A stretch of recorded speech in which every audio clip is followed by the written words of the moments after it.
আন্তর্জাতিক বাংলা সংবাদে সবাইকে স্বাগত। সুপ্রিয় দর্শক শ্রোতা, পৃথিবীতে চলছে তৃতীয় বিশ্বযুদ্ধের অবিকল আনাগোনা। জানিয়ে দিব আমাদের হাতে থাকা সর্বশেষ আন্তর্জাতিক আপডেট বাংলা সংবাদ।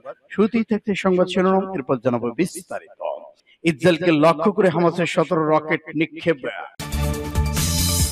আরো জানিয়ে দিব সংযুক্ত আরব আমিরাত ইসরায়েলের অংশীদার। গাজায় সীমা লঙ্ঘন করেছে ইসরায়েল, স্বীকার করল ইউরোপীয় ইউনিয়ন। এদিকে গাজা পরিদর্শন নেমেছে নেতানিয়াহু, হামাস নির্মূলের হুঁশিয়ারি। পুতিনের কাছে খামেনির চিঠি পৌঁছে দিতে রাশিয়া যাচ্ছেন আরাগচি। পারমাণবিক কর্মসূচি বন্ধ কর, নইলে যুদ্ধ, ইরানকে ট্রাম্পের স্পষ্ট বার্তা।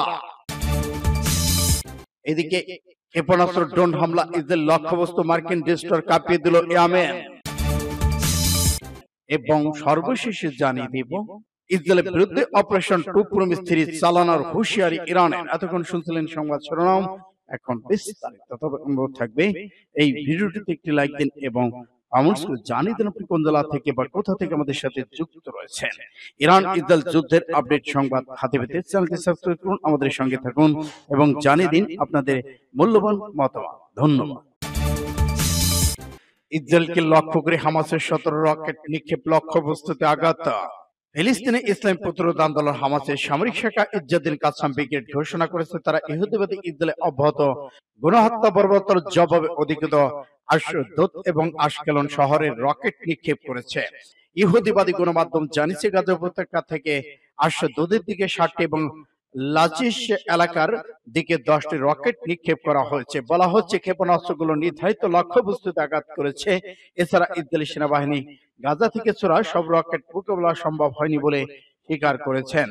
গাজার স্বাস্থ্য মন্ত্রণালয়ের তথ্য অনুযায়ী 17 মাসের বেশি সময় ধরে চলা ইসরায়েলি বর্বরতা হামলায় অন্তত 50,223 জন ফিলিস্তিনি শহীদ হয়েছেন, আহত হয়েছেন 1,14,668 জন। আর গাজার জনসংযোগ কার্যালয় হিসেবে শহীদ ব্যক্তির সংখ্যা 61,700। তাদের মধ্যে নিখোঁজ ফিলিস্তিনিরা রয়েছেন। সূত্র পাস টুডে এসে। সংযুক্ত আরব আমিরাত ইসরায়েলের অংশীদার, গাজার মানুষের রক্তের উপর বাণিজ্য। আবুধাবি নিযুক্ত ইসরায়েলের রাষ্ট্রদূত সংযুক্ত আরব আমিরাতের সাথে একটি অর্থনৈতিক কৌশলগত চুক্তি স্বাক্ষরের ঘোষণা দিয়েছেন। গাজার জনগণ যখন ইহুদিবাদী সরকারের অব্যাহত বোমাবর্ষণের মধ্যে সংগ্রাম করছে, তখন ইহুদিবাদী ইসরায়েলি সরকারের অন্যতম বৃহৎ আরব অংশীদার হিসেবে আমিরাত ইহুদিবাদীদের সাথে একটি নতুন অর্থনৈতিক চুক্তি স্বাক্ষর করেছে, যা ফিলিস্তিনদের বিরুদ্ধে ইসরায়েলের অপরাধের তুঙ্গে থাকা অবস্থার উভয় পক্ষের মধ্যে বাণিজ্য সম্পর্ককে শক্তিশালী করে। ফার্স নিউজ এজেন্সির বরাতে পাস টুডে জানিয়েছে সংযুক্ত আরব আমিরাতের নিযুক্ত ইসরায়েলি রাষ্ট্রদূত ইয়োসি শিলি সম্প্রতি শেল আবিব এবং আবুধাবির মধ্যে আরেকটি কৌশলগত অর্থনৈতিক চুক্তির অনুমোদনের ঘোষণা দিয়েছেন। সামাজিক নেটওয়ার্ক এক্সরে একটি বার্তায় দাবি করেছেন যে শুল্ক সহযোগিতা এবং পারস্পরিক সহযোগিতার সংক্রান্ত এই পক্ষগুলো অর্থনৈতিক সম্পর্কে শক্তিশালী করবে এবং দ্বিপাক্ষিক প্রবৃদ্ধি এবং সহযোগিতা অব্যাহত রাখতে অবদান রাখবে। পাস টুডে এই প্রবন্ধটি ইহুদিবাদী সরকারের সাথে সংযুক্ত আরব আমিরাতের বাণিজ্যের বিভিন্ন দিক পর্যালোচনা করেছে। গাজায় সীমা লঙ্ঘন করেছে ইসরায়েল, স্বীকার করল ইউরোপীয় ইউনিয়ন। ইউরোপীয় ইউনিয়ন স্বীকার করেছে ইসরায়েল গাজায় সীমান্ত অতিক্রম করে এবং মানুষের ব্যাপক ক্ষয়ক্ষতি হয়েছে, এতে সীমা অতিক্রম করেছে ইসরায়েল। ইউরোপীয় পররাষ্ট্রনীতি বিষয়ক প্রধান কাজা খালাজু বলেছেন, ইসরায়েলের আত্মরক্ষার অধিকার আছে, কিন্তু সাম্প্রতিক ঘটনাবলী স্পষ্টভাবে দেখা যায় যে সীমা অতিক্রম করা হয়েছে এবং মানুষের ক্ষয়ক্ষতি ব্যাপক হয়েছে। লা রিপাবলিকা দেওয়া এক সাক্ষাৎকারে তিনি বলেছেন, ইউরোপীয় ইউনিয়ন ফিলিস্তিনিদের জন্য 1.6 বিলিয়ন ইউরো অতিরিক্ত আর্থিক সহায়তা ঘোষণা করেছে। কালাসো বলেছেন, ফিলিস্তিনিদের অধিকার পর্যবেক্ষণ না করে ইসরায়েল নিরাপত্তা নিশ্চিত করা যাবে না, তাই ইউরোপীয় ইউনিয়ন রাষ্ট্রীয় সমাধানকে সমর্থন করে। বার্তা সংস্থা ত্রাসা জানিয়েছে, 18 মার্চ ইসরায়েলি বাহিনী গাজা উপত্যকায় পুনরায় শত্রুতা শুরু করে এবং অবরুদ্ধ অঞ্চলটিকে এই বছরের জানুয়ারিতে প্রতিষ্ঠিত যুদ্ধবিরতি লঙ্ঘন করে। উপত্যকায় ইসরায়েলি হামলায় প্রতিদিন শীর্ষ বেসামরিক মানুষ নিহত হচ্ছে। ফিলিস্তিনিদের কাছে মানবিক সাহায্য পৌঁছে দেওয়া বন্ধ করে দেওয়া হয়েছে। সূত্র ইত্তেফাক এসকে। গাজা পরিদর্শন, নেতানিয়াহু হামাস নির্মূলের হুঁশিয়ারি। লাগাতার আগ্রাসনের জেরে বিশ্বজুড়ে ব্যাপক সমালোচনার মধ্যেই গাজা পরিদর্শনে গেলেন ইসরায়েলের প্রধানমন্ত্রী বেনিয়ামিন নেতানিয়াহু। মঙ্গলবার তিনি এই সফর করেন বলে জানিয়েছে ইসরায়েলের প্রধানমন্ত্রী কার্যালয়। এই সময় উপত্যকা উত্তরাঞ্চলে সেনাদের সাথে সাক্ষাৎ করেন তিনি। তার সাথে ছিলেন দেশটির প্রতিরক্ষা ইসরায়েল কার্যত সামরিক কমান্ডাররা। টাইমস অফ ইসরায়েলের খবর অনুযায়ী গাজা সফরে গিয়ে নেতানিয়াহু বলেন আরো আঘাতের শিকার হবে হামাস। এ সময় হামাস নির্মূলের হুঁশিয়ারি দেন তিনি। ইসরায়েল ধ্বংস চেয়ে ইরানের সর্বোচ্চ নেতা আয়াতুল্লাহ আলী খামেনি করা এক সোশ্যাল মিডিয়া পোস্টের কথা তখন উল্লেখ করেন নেতানিয়াহু। খামেনি ইসরায়েলকে ধ্বংস করতে চান দাবি করে বলেন নিজেদের ভবিষ্যৎ রক্ষার জন্যই এই যুদ্ধ। 2023 সালে অক্টোবর থেকে গাজা টান নৃশংসতা চালিয়ে যাচ্ছে ইসরায়েল। মাঝে চলতি বছরের 19 জানুয়ারি উপত্যকাটি যুদ্ধবিরতি শুরু হয়।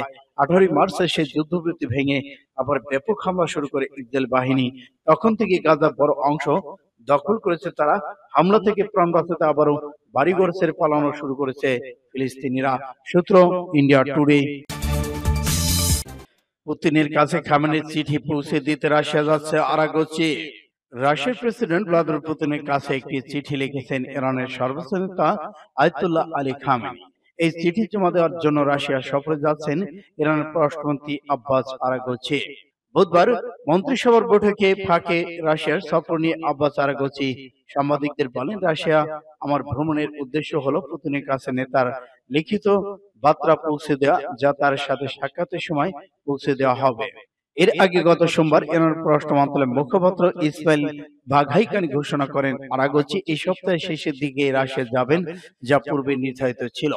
ওই দিনই রাশিয়ার পররাষ্ট্র মন্ত্রণালয় নিশ্চিত করেন পররাষ্ট্রমন্ত্রী ল্যাভরভ আরাগচির সঙ্গে দেখা করবেন। মন্ত্রণালয়ের মুখপাত্র মারিয়া জাকারোভা জানান, সেগলেই ল্যাভরভের সঙ্গে আলোচনায় পাশাপাশি রাশিয়ান কর্মকর্তাদের সঙ্গে ইরানের মন্ত্রীর বৈঠকের পরিকল্পনা রয়েছে।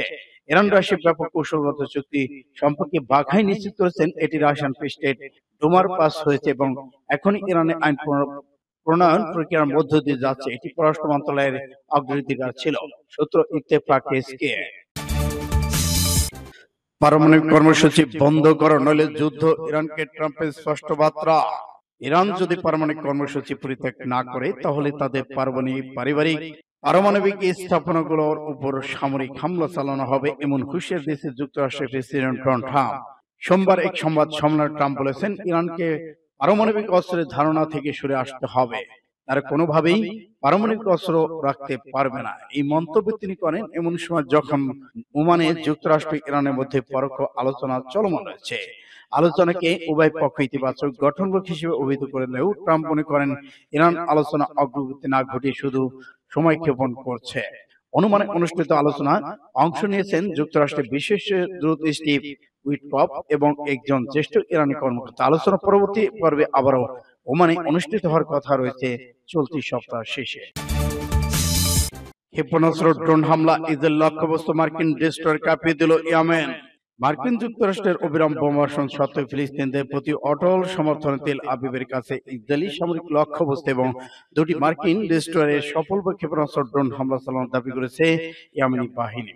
সোমবার প্রজেক্ট টেলিস্টেল এবং একটি ড্রোন ব্যবহার করে এই অভিযান চালানো হয় বলে এক বিবৃতিতে জানিয়েছে ইয়েমেনি সেনাবাহিনী। এতে বলা হয়, ইয়েমেনি সশস্ত্র বাহিনী ইউএভি বাহিনী অধিকৃত এলাকায় ইয়াফার ড্রোন ব্যবহার করে একটি সামরিক লক্ষ্যবস্তু ইসরায়েলকে লক্ষ্য করে অভিযান পরিচালনা করা হয়েছে। অভিযান লক্ষ্য সফল হয়েছে। এদিকে ইয়েমেন বাহিনী এই অভিযানকে ফিলিস্তিন জনগণ, তাদের যোদ্ধাদের বিজয় প্রকাশ এবং গাজার জনগণের বিরুদ্ধে গণহত্যার প্রতিক্রিয়া দেশটির বিরুদ্ধে আগ্রাসনের প্রতিরোধ হিসেবে বর্ণনা করেছেন। দেশটির সেনাবাহিনী আরো বলেছেন, আমাদের দেশের বিরুদ্ধে চলমান মার্কিন আগ্রাসন আমাদের জনগণের বিরুদ্ধে অপরাধের জবাবে আমাদের সশস্ত্র বাহিনী লোহিত সাগরের শত্রু যুদ্ধ জাহাজ লক্ষ্যবস্তু করতে চলেছে। সূত্র ইন্ডিয়া টুডে।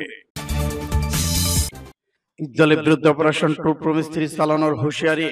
ইরানের সর্বোচ্চ নেতা আয়াতুল্লাহ আলী খামেনি একজন শীর্ষ সামরিক উপদেষ্টা নিশ্চিত করেছেন যে ইরান তার প্রতিশ্রুতি অপারেশন ট্রু প্রমিস 3 পরিচালনার বিষয়ে অবিচল রয়েছেন। মেজর জেনারেল ইয়াহিয়া রাহিম সাফরি নামে এই সামরিক উপদেষ্টা শুক্রবার কথা বলেছেন। তার ভাষায়, যদি এখনো ট্রু প্রমিস 3 বাস্তবায়ন না হয়ে থাকে তাহলে নিশ্চিত এর পিছনে কৌশলগত কারণ রয়েছে। এটির বাতিল করা হয়নি, অবশ্যই চালানো হবে। অভিযানটি চালাতে দেরি হওয়ার কারণে কৌশলগত সচেতন পরিকল্পনা ফলাফল হিসেবে ব্যাখ্যা করেছেন মেজর জেনারেল ইয়াহিয়া। এদিকে ইরানের সশস্ত্র বাহিনীর প্রধান মেজর জেনারেল মোহাম্মদ বাগিরি ঘোষণা দিয়েছেন, অপারেশন ট্রু প্রমিস চালানোর সময় ব্যবহৃত সামরিক শক্তির তুলনায় বর্তমানে ইরানের সামরিক সক্ষমতা 10 গুণ বৃদ্ধি পেয়েছে। যেসব অভিযানে শত শত শত ব্যালিস্টিক মিসাইল ও ড্রোন ব্যবহার করা হয়, যা ইসরায়েলের সামরিক গোয়েন্দা স্থানগুলোকে নিখুঁতভাবে আঘাত হানে। ইরানি কর্মকর্তা জানিয়েছেন, সেই হামলাগুলো ইরান কেবল তার সামরিক শক্তির একটি ক্ষুদ্র অংশ ব্যবহার করেছিল। সূত্র মেহের নিউজ।